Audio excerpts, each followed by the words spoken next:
você vai ter um lugar para você colocar os seus dados, que é o teu CPF, o teu nome completo, a sua data de nascimento e a data do culto que você quer se inscrever. No caso, você vai digitar 19/7/2020, que é para o culto de domingo, tá? Vai colocar isso e você tem um botão embaixo que é gerar comprovante. Você tem que clicar ali, ele vai gerar para você um documento em PDF, que você pode salvar no seu telefone, no seu tablet. E aí, quando você chegar aqui na igreja, no dia do culto, você vai ter que apresentar esse comprovante, tá? Esse comprovante também é importante você trazer para saber se você está na inscrição, tá ok? Conseguimos?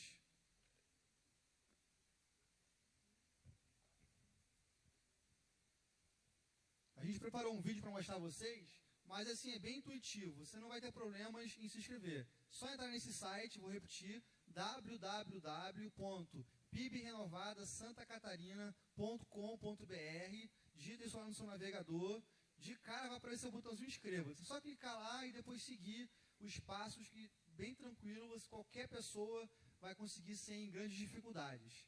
Tá ok? Eu acho que deu um problema aqui no vídeo, não tem problema. Tá? Eu expliquei aqui de maneira geral como que você vai se inscrever. Agora que a gente queria passar um outro vídeo, já está aqui. Ah, conseguimos o vídeo. Então, vou deixar rolar aqui o vídeo. Olha lá, o botão inscreva-se lá em cima ou aqui embaixo no domingo. Você vai lá, clica ali no botão, vai aparecer, como eu te falei, essa área para você colocar os seus dados. Nome, CPF, data de nascimento e a data do culto. 19 de junho, tá, gente? Clica lá em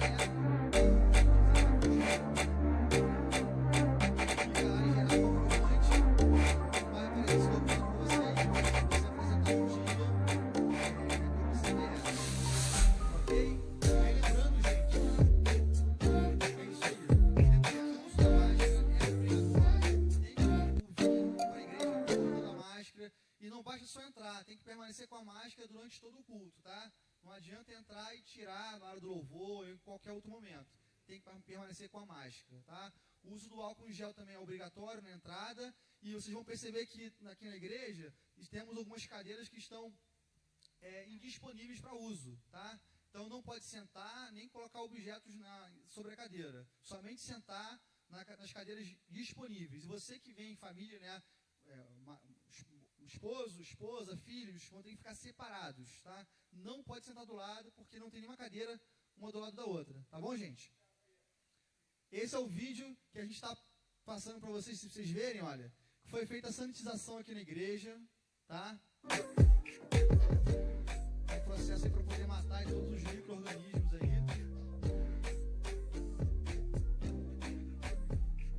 Tudo foi sanitizado aqui no púlpito, acho que cada cadeira, banheiros, corredor, tudo foi sanitizado, tá, gente? A gente poder receber vocês.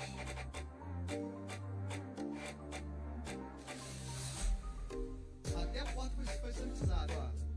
Porta, tapete, álcool em gel. Olha a mensagem do Tiagão, aumenta aí. Dia 19 estaremos de volta, prontos e felizes para recebê-lo novamente.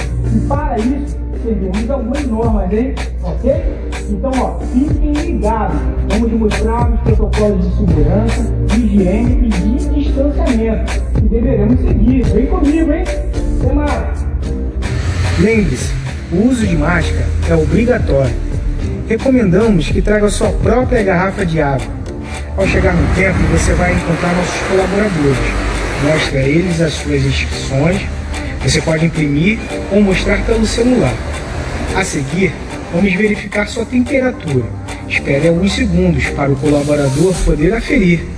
Lembre-se, mantenha distância caso já tenha alguém na sua frente e em seguida terá um totem com álcool em gel, onde você irá higienizar suas mãos. E um dos colaboradores irá higienizar seus pertences também. A partir daí, você escolherá o seu lugar. As cadeiras sinalizadas não poderão ser utilizadas, então sente-se na cadeira vazia, cumprindo com o distanciamento. No momento da oferta, aguarde nossos colaboradores. Eles irão te orientar e auxiliar.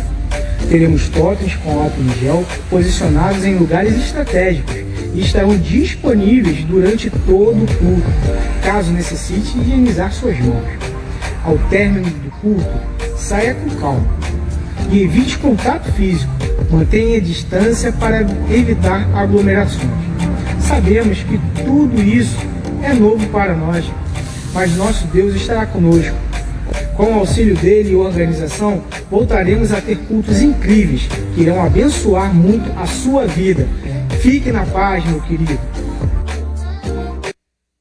Amém, que bacana. Então esse vídeo vai estar disponível, né, na gravação do culto de hoje e também já está disponível nas nossas redes sociais, Facebook e Instagram. Qualquer dúvida, acesse o vídeo de novo com esse protocolo de segurança, tá ok? Para que você possa vir com muita tranquilidade, tá? Gente, estamos muito ansiosos, muito felizes, esperando vocês aqui no domingo, dia 19, para a gente cultuar junto com o Senhor, tá bom? Deus abençoe cada um de vocês, fiquem na paz.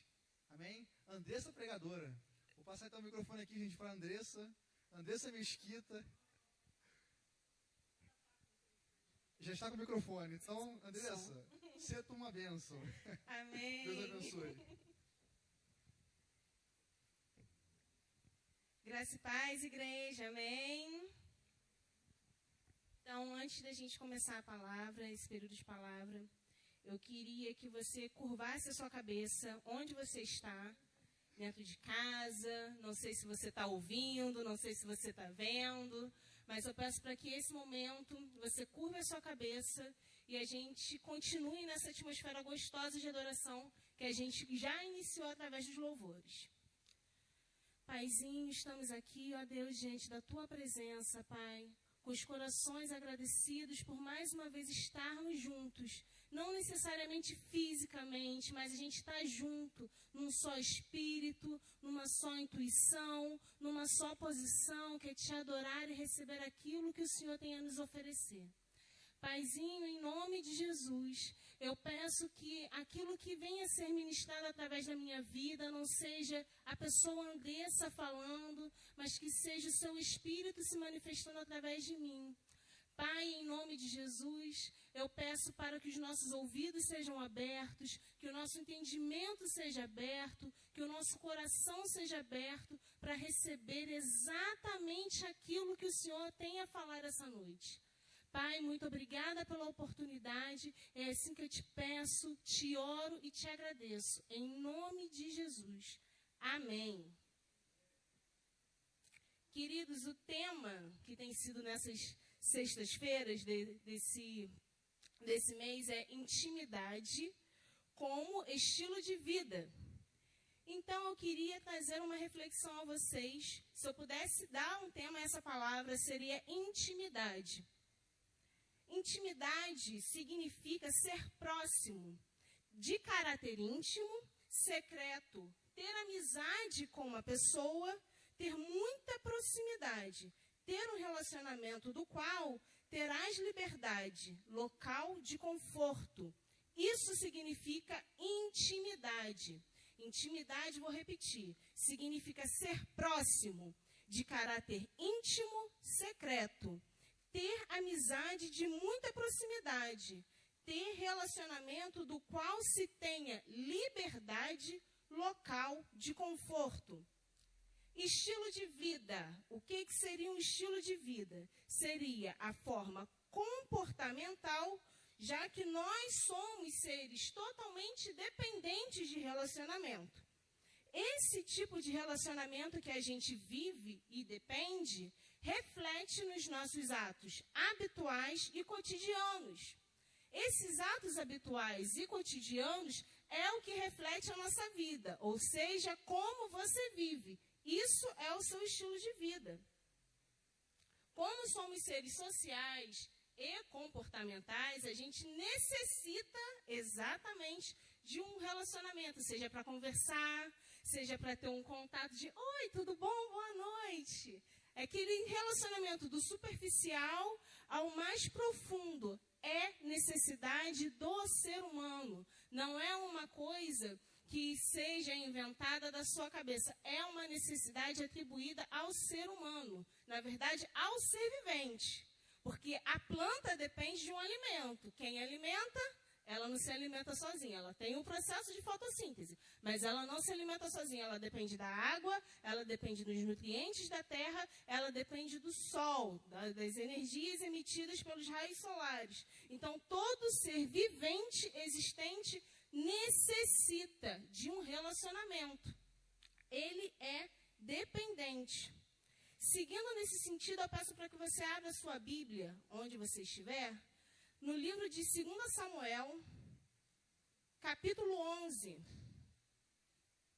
a partir do versículo 1.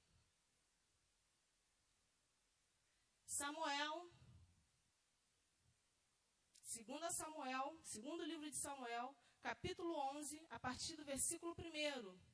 Vou começar a leitura. E aconteceu que, tendo decorrido um ano, no tempo em que os reis saem, enviou Davi a Joabe e aos seus servos com ele, e a todo Israel, para que destruíssem os filhos de Amon e cercassem Arrabá, porém Davi ficou em Jerusalém. E aconteceu, à hora da tarde, que Davi se levantou do seu leito e andava passeando no terraço da casa real, e viu um terraço uma mulher que se estava lavando, e era esta mulher muito formosa à vista. E enviou Davi, e perguntou por aquela mulher, e disseram: porventura não é Batseba, filha de Eliã, mulher de Urias, o heteu? Então Davi enviou mensageiros e mandou trazer, e, entrando ela a ele, se deitou com ela, e já tinha sido purificada de sua imundícia. Então voltou para sua casa. E a mulher concebeu, e enviou a fê-lo a saber Davi, e disse: grávida estou. Então enviou Davi a Joabe, dizendo: envia-me a Urias o heteu. E Joabe o enviou a Urias. Vindo, pois, Urias a ele, perguntou Davi como ficava Joabe e como ficava o povo que ia à guerra. Depois disse Davi a Urias: desce à tua casa e lava os teus pés. E saindo a Urias da casa real, logo saiu atrás dele a iguaria do rei. Aí eu vou pular o 9 e o 10. E disse Urias a Davi: a arca e Israel, Judá, estão em suas tendas, e Joabe, o meu senhor, os meus servos do meu senhor, estão acampados no campo. E hei eu de entrar na minha casa para comer e beber, e para me deitar com a minha mulher? Pela tua vida e pela tua alma não farei tal coisa. Então disse Davi a Urias: ficará ainda hoje, e amanhã te despedirei. Urias, pois, ficou em Jerusalém aquele dia e o seguinte, e Davi o convidou, e comeu e bebeu diante dele, e o embebedou, e à tarde saiu a deitar-se na sua cama com os seus servos do seu senhor, porém não desceu à tua casa. E sucedeu que pela manhã Davi escreveu uma carta a Joabe, e mandou-lhe pôr a mão de Urias. Aí eu vou pular para o 17. E saindo os homens da cidade, pelejando com Joabe, caíram pelos povos os servos de Davi, e morreu também Urias o heteu. O que a gente tira daqui? É uma passagem muito conhecida, né? A gente tira que Urias, ele era esposo de Batseba, e Davi se encantou ao passear pelo terraço, num período em que Israel estava em guerra. Ele passeou pelo terraço e deu de cara com Batseba se banhando. E ali ele se encantou porque era uma mulher muito bonita, muito formosa aos olhos. E ele se apaixonou e caiu em adultério juntamente com Batseba. E com essa toda situação, Batseba acabou engravidando e ele pede a morte de Urias. Ele encaminha Urias à linha de frente. Primeiro ele embebeda, alimenta e joga Urias na linha de frente para que ele fosse morto. Porque ele tinha certeza que aquela conduta traria a morte de Urias. No versículo 26 e 27, não precisa colocar, diz que quando Batseba ouviu sobre o relato de que Urias foi morto, ela imediatamente se lamentou. Imediatamente ela se lamentou. E no versículo 27 diz que Tomando conhecimento da morte de Urias, teve nojo, e Davi enviou-se e recolheu-se à sua casa. Quando ele se recolheu, ali ele teve a consciência de que aquela atitude dele pareceu mal aos olhos do Senhor. Andressa, o que isso tem a ver com intimidade e relacionamento? Você está falando sobre intimidade, você está falando sobre estilo de vida. Mas o que essa história de tragédia, de traição, de adultério e de morte tem a ver com relacionamento? Eu quero que você traga à sua consciência que não é só a intimidade com Deus que interfere diretamente na sua vida e no teu método de agir. Davi, aqui a gente percebe que a conduta de Davi, ele cedeu a intimidade dele a Batseba, antes dele recolher e ouvir a voz de Deus. Essa inclinação a Batseba fez com que ele cometesse um crime terrível, que foi enviar um homem à morte. Preste atenção, querido. Não é somente a intimidade que você tem com Deus que influencia no seu cotidiano, mas a sua intimidade e a liberdade que você concede às pessoas. Quando você deposita a sua intimidade em pessoas erradas, isso tem um reflexo diretamente na tua vida, diretamente nas tuas ações, e isso reflete no seu estilo de vida. Davi, ele era conhecido como um rei temoroso e um rei que ganhava guerras. E a partir dali, ele ficou conhecido também como o assassino de Urias. Então, preste atenção em quem você tem depositado a sua intimidade. Porque o rei vitorioso, o rei que vence guerras, o rei que está à frente de Israel, ele se deparou com a situação: agora eu sou o assassino de Urias. E detalhe, essa interferência não foi somente no âmbito cotidiano de Davi, não. Isso refletiu diretamente no relacionamento dele com o Senhor. Então a gente precisa ter muita atenção em quem a gente tem depositado a nossa intimidade. Porque quando a gente deposita a nossa intimidade em pessoas erradas, isso não reflete somente no nosso relacionamento pessoal com pessoas. Isso não reflete diretamente e somente quando você é reconhecido e visto.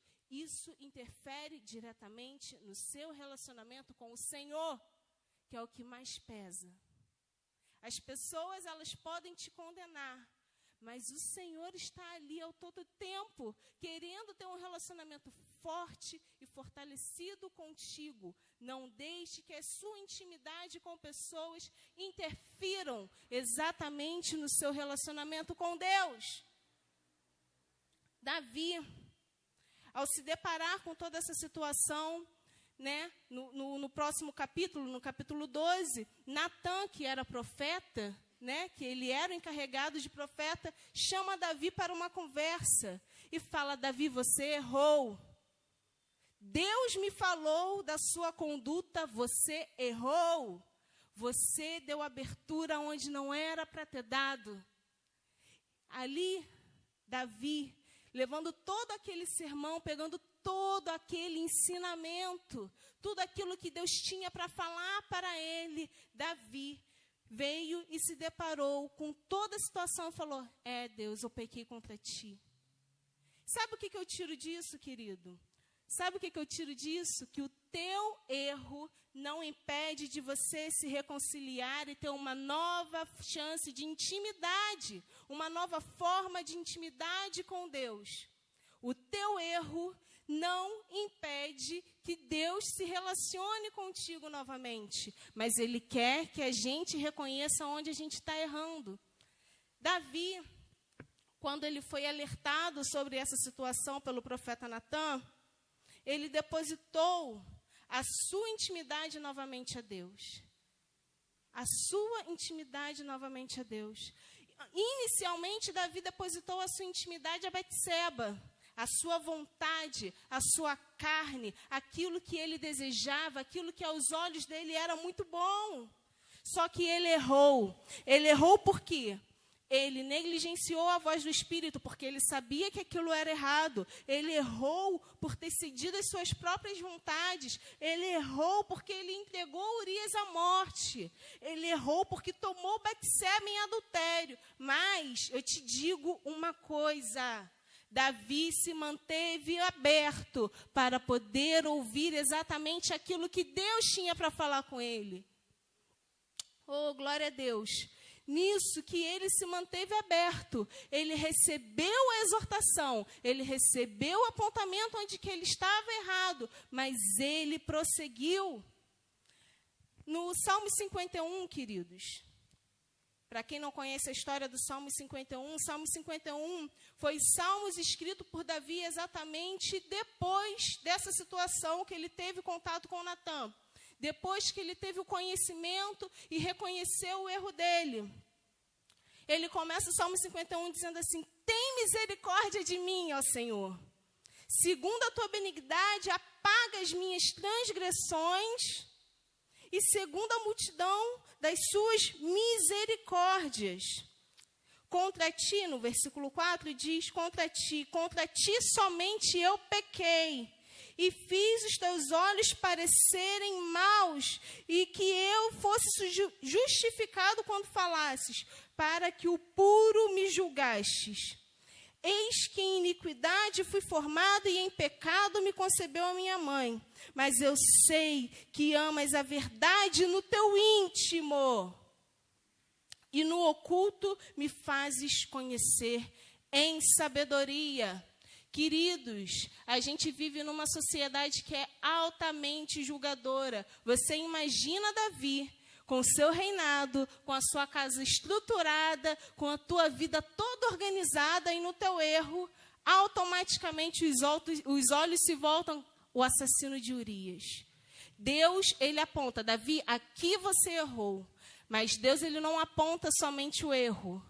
Não digo que ele está te julgando com olhos de pesar ou algo nesse sentido. Ele indica onde você está errado e indica onde você precisa consertar.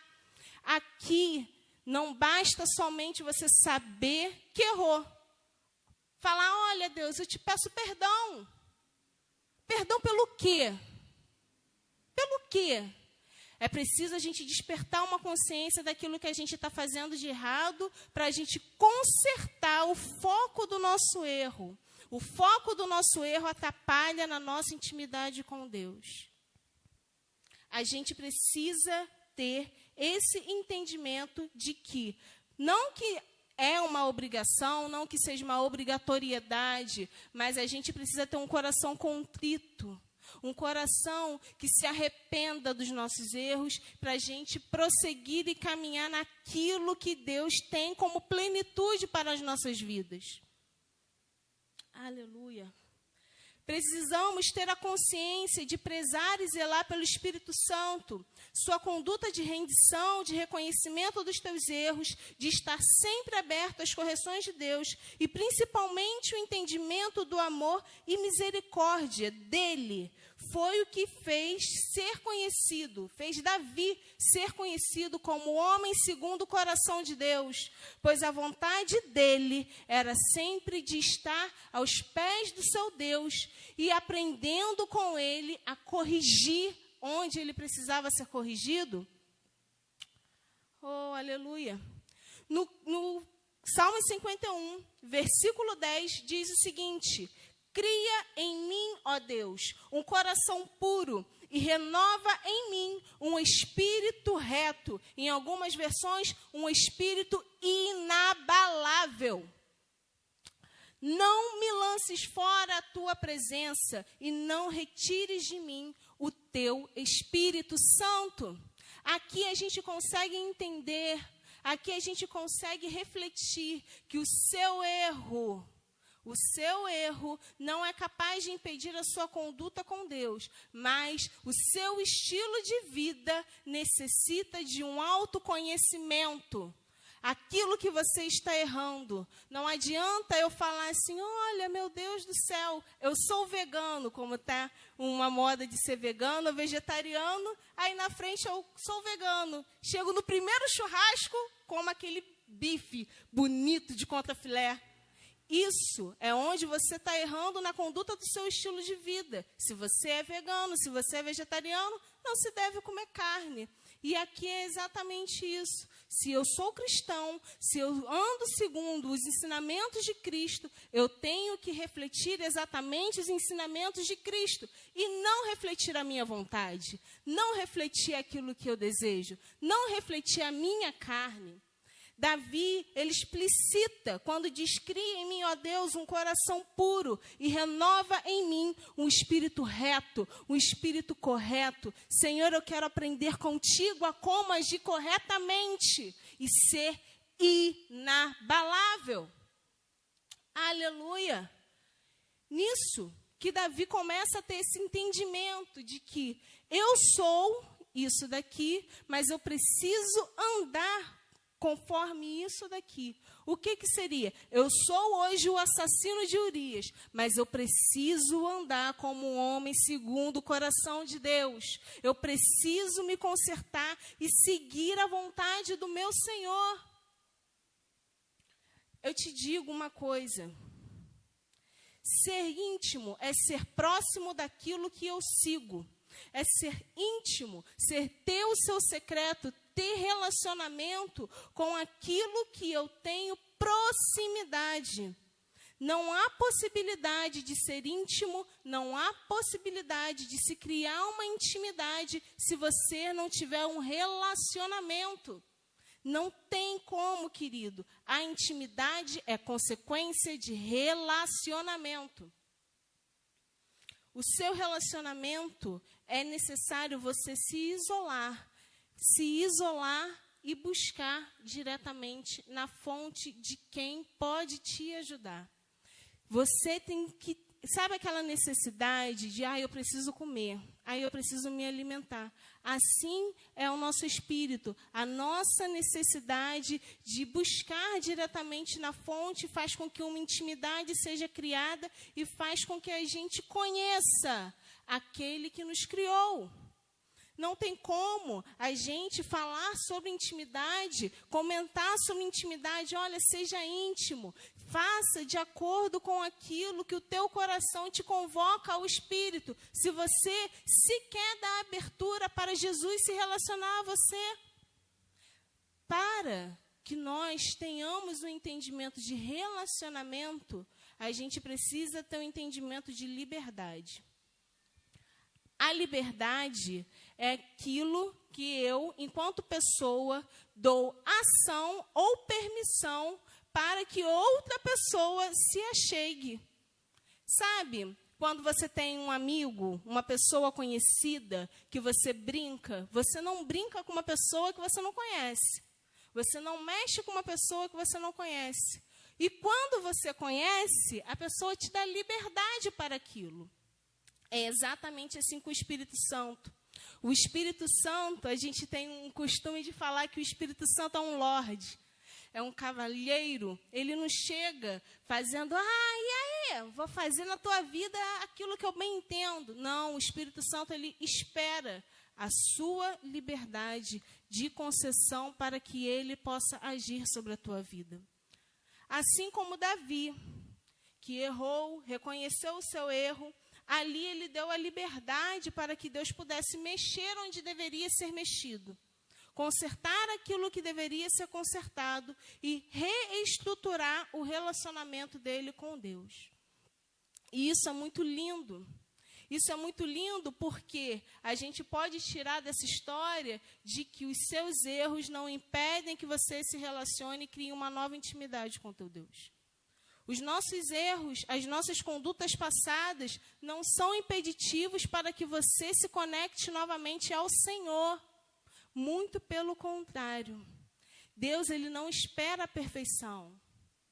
Deus, ele não espera a sua perfeição. Isso, quem cria expectativas de perfeição é o homem. Deus não espera a sua perfeição, querida. Deus espera um coração contrito, um coração receptível, para que Ele possa adentrar e criar uma intimidade contigo. Em Salmos 27, versículo 4, diz o seguinte. Salmos 27, versículo 4. Uma coisa pedi ao Senhor e a buscarei, que eu possa morar na casa do Senhor todos os dias da minha vida, para contemplar a sua formosura e aprender no seu templo. Davi, ele propaga isso de uma forma muito linda, dizendo que ele quer contemplar a face de Deus, sim, mas mais do que isso, ele quer aprender conforme a orientação do Senhor dentro dos átrios, que seria o local em que Deus falava naquele momento. Deus, Ele espera que você abra as portas do templo, que hoje é a sua vida, para que Ele possa se comunicar e te ensinar e te conduzir. Ser íntimo é exatamente isso, é eu dar essa liberdade, buscar essa liberdade, buscar esse relacionamento. Não adianta a gente falar sobre isso e deixar de lado, olha, aqui, Jesus, eu deixo você mexer, aqui eu não deixo, não. Aqui você está invadindo demais a minha área de conforto. Deus, quando Ele quer instituir um relacionamento, Ele quer um relacionamento por completo. Ele quer uma nova geração que possa ser conhecida como homens e mulheres segundo o coração de Deus. É para isso que Ele espera, é essa expectativa que Ele cria em você. Não é sobre perfeição. Quem quer perfeição quer exatamente um objetivo inalcançável. Aleluias. Quando nos relacionamos com alguém, a gente conhece a pessoa, a gente conhece quem está ao nosso lado. E a maneira da gente conseguir isso com Cristo, está descrito lá em Mateus 6,6, que diz, busque-me no secreto e o Pai te recompensará. Essa recompensa, querido, não é física, não é uma recompensa de dinheiro, não é uma recompensa de casa, não é uma recompensa de carro, não é uma recompensa financeira, é uma recompensa espiritual, é uma recompensa de, olha, eu vou me apresentar a você, eu vou te revelar maravilhas e coisas grandiosas que no momento você não tem entendimento, mas eu vou te revelar, pois é isso que eu quero com você, quero ter o meu momento contigo. Eu quero estar juntamente contigo e somente contigo. Me busca no secreto. Eu anseio por esse momento, te ter no secreto, para que eu possa me revelar. O Pai vai te recompensar, não no sentido físico, mas no sentido que é eterno, que é o espiritual, o seu conhecimento, sua intimidade, seu relacionamento no espiritual. Que é isso que vai te levar até chegar ao céu, é isso que vai te conduzir. Deus, Ele não quer uma coisa rasa, Ele não quer uma coisa superficial. De coisas superficiais a gente tem acrílico, a gente tem água, a gente tem comida, que são coisas que podem sujar, podem apodrecer, que a gente tem contato constantemente. Ele quer algo que é incorruptível, um relacionamento de intimidade estruturada juntamente contigo. É essa expectativa que Ele tem sobre a tua vida, querido. Não é nada físico, não é nada palpável, é algo muito mais profundo. Nós somos imperfeitos, nós somos carregados de falha, nós somos passíveis de queda, mas mais do que isso, Jesus, sabendo de todas as nossas imperfeições, Ele prosseguiu nos amando, cuidando, nos entregando a sua vida, que era o bem mais precioso, que era aquilo que Ele tinha de mais valor, que era a sua vida, para que nós tivéssemos um relacionamento eterno e concreto. Deus se entregou no madeiro, Ele se entregou numa cruz, através do seu Filho Jesus, para que nós pudéssemos ter vida e vida em abundância. Mas essa abundância se dá de acordo com a constância do relacionamento que você tem com Ele. Não adianta a gente falar sobre coisas físicas e palpáveis, de condutas, se você não busca aquele que quer te dar exatamente aquilo que você necessita. Não estou dizendo, mais uma vez, eu repito, de coisas palpáveis. Aquilo que você necessita são coisas do céu. O apóstolo Paulo diz o seguinte, que eu não olho para trás, não olho para as coisas que aqui ficam. O meu olho está fincado no meu alvo, está fincado no céu, nas coisas celestiais. E é assim que a gente deve se comportar, é assim que a gente deve ter esse entendimento. Não é através dessa situação de, olha, meu Deus, eu me cobro porque eu errei, eu preciso ser perfeito perante Ti para ter um relacionamento contigo. Queridos, isso não é o que Deus espera de você. Ele sabe das nossas imperfeições, Ele nos sonda e nos conhece, sabe aquilo que a gente precisa, sabe os nossos erros mais do que nós mesmos. Muito mais do que nós mesmos. Mas mesmo assim, Ele entregou o melhor dele. A gente fala que o melhor de Deus está por vir, mas o melhor de Deus já veio e foi a figura de Cristo nessa terra. A figura de Cristo nessa terra. E é essa figura de Cristo que quer se relacionar. Precisamos dar essa abertura. Cristo nunca nos cobrou perfeição. O que Cristo fez foi nos amar de tal maneira que se entregou de maneira mais valiosa. Entregou o melhor de Deus para nós, a sua própria vida, e nos tornou amigos, participantes da ceia de Deus, nos tirou do monturo e nos fez assentar com os mais altos príncipes, para herdarmos o trono de glória preparado para nós. Ele nos tira da situação mais, como eu posso dizer, profunda. E profunda não é sentido de positivo, mas profundo de obscuro. Ele te tira da pior situação. Ele fez isso com Davi. Tirou a imagem de, olha, o assassino de Urias e trouxe para o rei mais conhecido de Israel. Até hoje, Davi, ele é reconhecido como o rei mais conhecido de Israel, pela sua conduta perante a Deus. E Deus quer exatamente isso com a gente. Ele não te cobra perfeição, Ele te cobra um coração contrito. A palavra de Deus diz lá em Coríntios que aquilo que é perfeito, quando ele chegar, o imperfeito desaparecerá. Isso está descrito lá em Coríntios 13, 1 Coríntios 13, que vem falando sobre a leitura do amor. O amor que diz que é o maior dom de todos. Ele faz toda a leitura. Ainda que eu falasse a língua dos anjos, sem amor eu nada seria. E vem falando toda a narrativa do que seria o amor, para quando ele chegar na parte que diz, quando o perfeito chegar, o imperfeito desaparecerá. O que eu tiro disso? Quando a gente dá margem e abertura para que Cristo nos preencha, para que Cristo traga o seu entendimento, para que Cristo preencha toda a nossa mente, todo o nosso conhecimento, toda a nossa carne, todo o nosso anseio e desejo terreno, ele desaparece. Ele desaparece.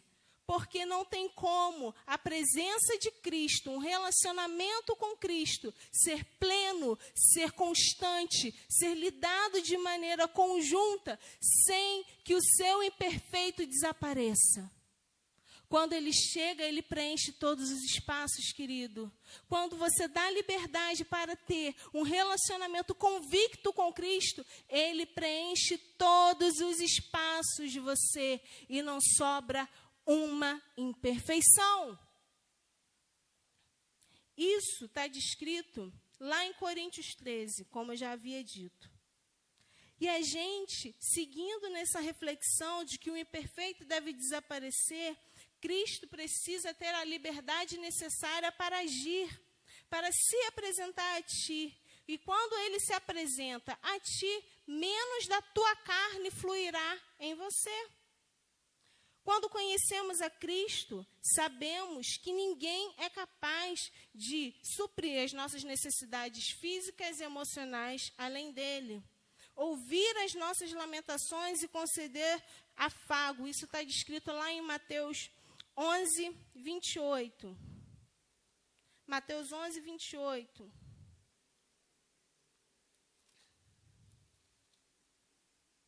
Que diz: vinde a mim todos os que estão cansados e oprimidos, e eu vos aliviarei. Ele é capaz de suprir e ouvir as nossas lamentações. Ele nos mostra onde erramos e sem pesar, sem culpa, sem aquele tormento de peso, de julgamento e de transtorno, ele vem com amor e sabedoria. Isso está descrito em Mateus 11, versículo 29 e 30, que diz: tomai sobre vós o meu jugo e aprendeis de mim, que sou manso e humilde de coração, e encontrareis descansos para vossas almas, porque o meu jugo é suave e o meu fardo é leve. Ele é capaz de te dar todo o suporte, tirando toda a culpa. Você pode se aliviar com ele, querido. Não há nada que se esconda dos olhos de Deus. Isso é fato. Mas mais do que se esconder, que é impossível, ele quer ouvir a sua declaração. Ele quer ouvir sair da tua boca: Senhor, eu me arrependo, eu preciso de ti, eu dependo de ti. Não há julgamento sobre a tua vida, não há condenação quando a gente descreve o amor de Deus. Oh, aleluia! O amor de Deus, ele vem de maneira suave, ele vem de maneira leve, preenchendo todos os vazios, todos os espaços de culpa existentes entre nós, que tenta nos separar do amor dele. Ele é capaz de mostrar onde é possível o acolhimento de laços de amor. Ele descreve isso lá em Oséias. Oséias 11. Oséias 11, 4.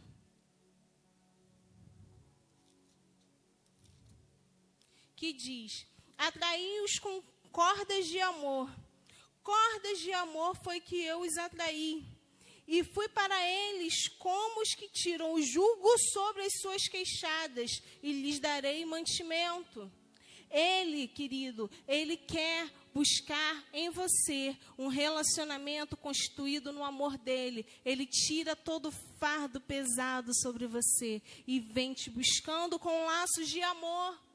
Não é laços de acusação, não é um fardo pesado que é capaz de te separar daquilo que ele quer preparar para você. Isso não impede o relacionamento de Deus contigo. Aleluias. Ele nos coloca em lugar seguro. A gente leu na descrição que intimidade não é somente o relacionamento com pessoas, mas é um local de conforto, é um local onde você pode encontrar segurança. E ele te concede isso. Isso está descrito lá em Salmos 91, 1, que diz: aquele que habita sobre o esconderijo do Altíssimo, sobre a sombra do Onipotente, descansará. Ele te dá isso, querido. Não há nada que você precisa fazer. Não há absolutamente nada que você precisa fazer, apenas se render ao amor dele, apenas se render ao entendimento de que ele é suficiente. Você não precisa ser perfeito para se apresentar diante de Deus. Você precisa apenas se apresentar. Ele, querido, ele te traz toda uma consciência de acolhimento, toda uma consciência de quem ele é, tudo aquilo que ele quer te conceder, tudo aquilo que ele conquistou e cravou na cruz. Aleluias, glórias a ti. Deus não espera de ti a perfeição, a única coisa que Ele espera de ti é o teu coração, para que Ele possa fazer morada e habitação, para que Ele possa entrar dentro do teu coração e cear contigo. Só entra na casa e se alimenta. Só entra na casa e se alimenta quem a gente dá liberdade. Deus te concede toda essa liberdade porque Ele já preparou um banquete para você. Só que Ele espera que essa liberdade que Ele te concedeu seja recíproca. Ele espera que você conceda a mesma liberdade que Ele te deu. Ele te chama para poder cear juntamente com Ele. Há um banquete preparado, não somente nos altos céus, mas dentro do teu coração. E Ele bate a porta, pedindo para que seja aberta, para que Ele possa entrar. Ele anseia por essa liberdade, querido. Ele anseia por essa liberdade, querido. É essa liberdade que Ele cria expectativa sobre a tua vida. Não há perseguição, não há condenação, não há um peso, é apenas uma liberdade que Ele espera sobre a tua vida. Ele apenas espera um sim. Apenas um sim, Jesus. Eu quero cear contigo. Sim, Jesus. Eu quero estar contigo. Sim, Jesus. Eu preciso estar contigo. A gente pode ter 300 mil amores, a gente pode ter 400 mil amizades, a gente pode conhecer 1 milhão de pessoas, a gente pode ter a família mais estruturada, a gente pode ter o trabalho mais do que perfeito, mas nada pode se comparar ao seu relacionamento com Jesus, porque Ele é incomparável. Nada, absolutamente nada, pode ocupar o local que Jesus quer habitar. Absolutamente nada pode ser comparado com Ele. Porque Ele é tudo. Tudo, tudo, tudo. E eu digo tudo com a maior firmeza e convicção. Não é tudo, olha, tudo dentro da igreja. Olha, tudo o que eu preciso de maneira espiritual. Ele é tudo, querido. Ele é tudo. Ele é absolutamente tudo. E não há nada que possa se igualar ou comparar com o tudo. Não tem o que possa se comparar com tudo. E quando você tem o entendimento de que Ele é tudo, você tem o entendimento de quem deve ser sua prioridade. Quem deve ser a sua prioridade? A sua prioridade deve ser coisas banais, coisas terrenas, ou a sua prioridade deve ser o tudo que te completa?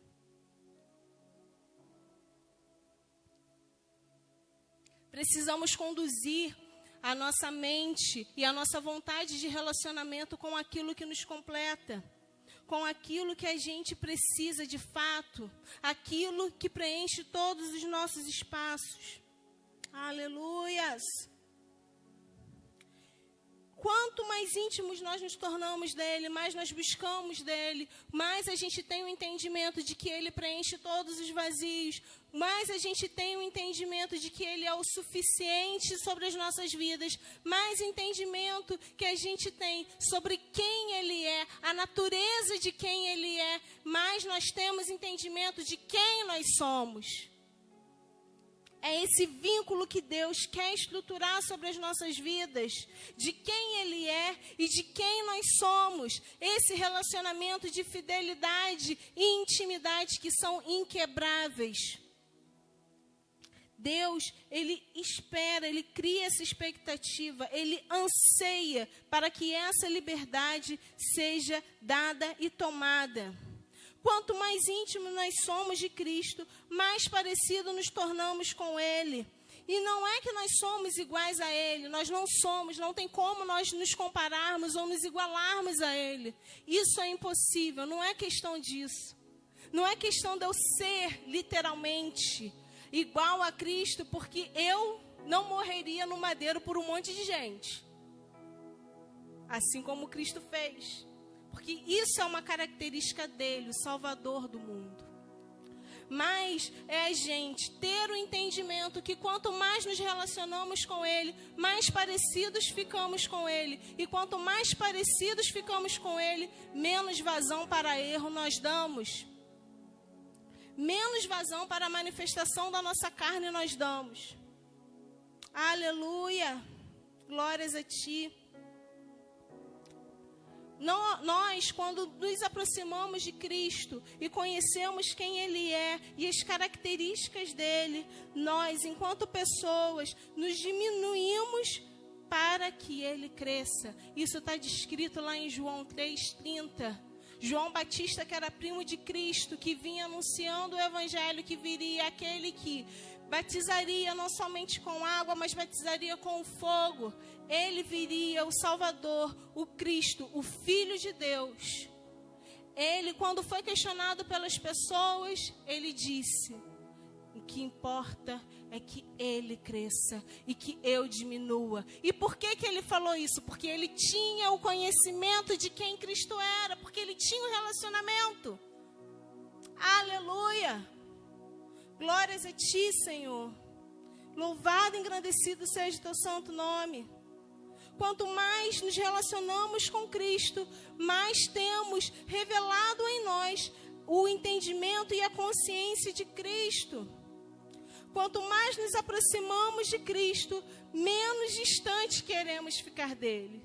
Nossa, Andressa, isso é muito redundante, não é?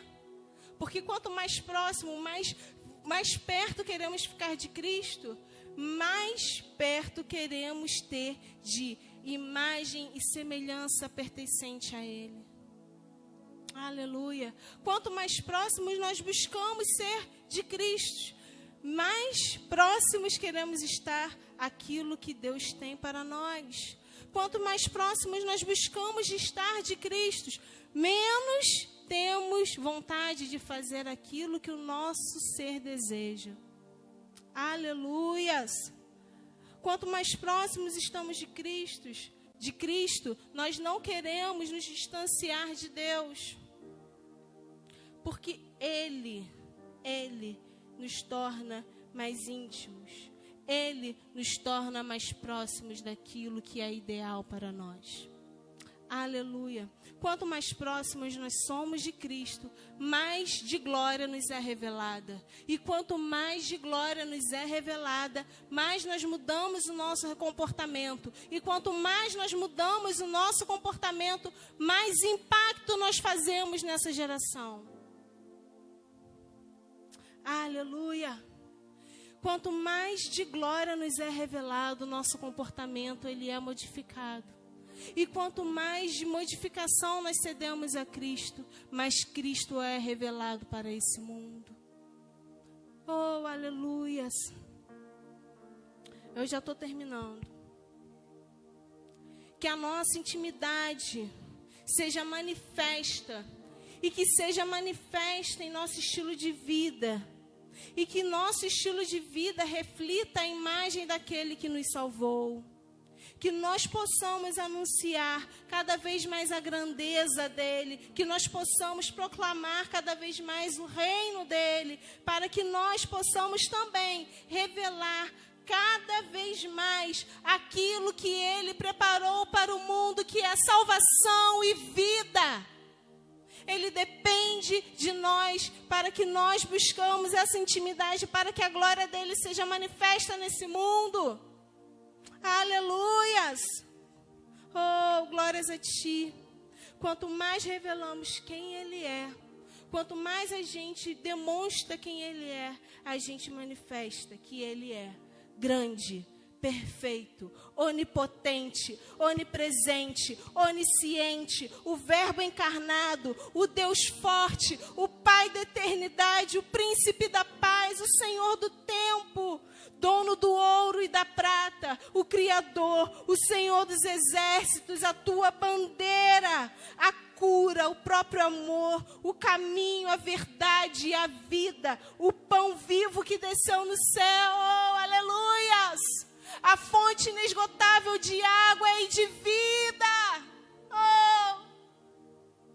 O alfa, o ômega, o princípio, o fim, a porta, o vento, o fogo. Aleluias. A tua fonte incansável de nutrientes. Oh, porque Ele, querido, Ele é incomparável, porque Ele é santo, Ele é santo, Ele é santo, Ele é santo, Ele é santo. O que importa é que Ele cresça e que eu diminua e que a glória dEle seja manifesta. Oh, não importa mais os seus erros, não importa mais a sua imperfeição. O que importa é que a glória e o nome dEle seja engrandecido. Porque, querido, para fechar, Ele é digno de tudo, porque Ele é o tudo. Mas Ele é digno da sua intimidade. Ele é digno da sua intimidade. Então conceda a Ele toda a liberdade necessária para que Ele possa se revelar em você, por você e através de você. É isso, querida. Eu quero agradecer a oportunidade, que Deus possa abençoar a tua vida. Permita que Ele te use e te conduza, mesmo em meio às suas imperfeições. Pois quando o perfeito aparecer, o imperfeito desaparecerá. Ninguém vai bater em Andressa, tá? Porque eu vou. Mas perdoa elazinha, porque